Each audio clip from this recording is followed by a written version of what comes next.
রাত্রে মাছ বেঁচে গেলে আমরা কিন্তু ফেলে দিই, সেই মাছটা কিন্তু আমরা আর কখনোই ফেলবো না।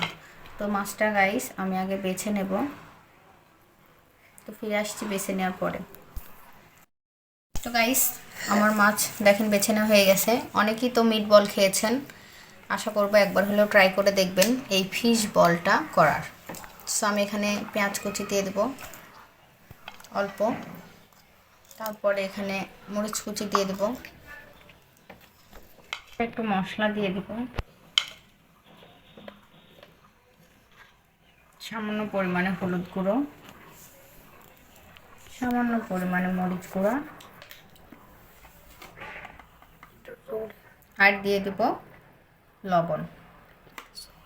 তারপরে খুব সুন্দর করে এটাকে এভাবে মাখিয়ে নেব। নেওয়ার পরে এটা আমি খুব সুন্দর করে ছেনে এভাবে মাখিয়ে নেব।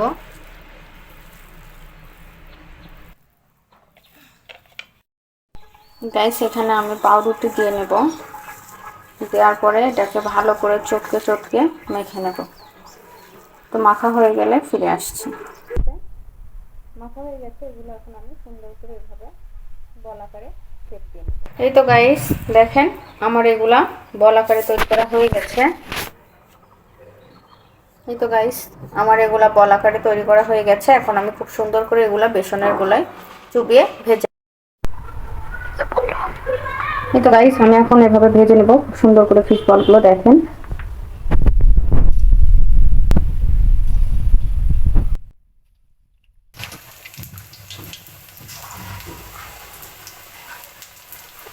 এই যে এক এক করে আমি সবগুলো দিয়ে দিলাম, আস্তে আস্তে উল্টিয়ে পাল্টিয়ে নিব। যেগুলো আগে দিয়েছিলাম সেগুলো খুব সুন্দর দেখেন ফুলছে। আশা করবো খেতে অনেক ভালো হবে, আপনারা অবশ্যই একবার হলেও ট্রাই করতে পারেন।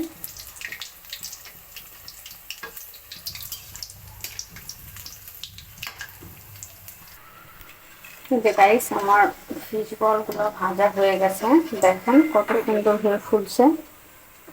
আমি এখন এগুলো তুলে নিব।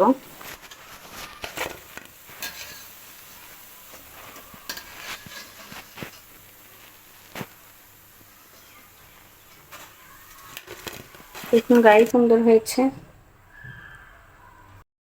তো গাইস আমি এবার ফিশ বলটা খেয়ে রিভিউ দেবো।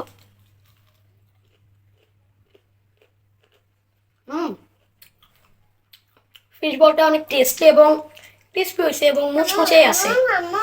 তো আপনারা এটা বানায় ট্রাই করতে পারেন, অনেকটাই ভালো হয়েছে। তো বাই বাই।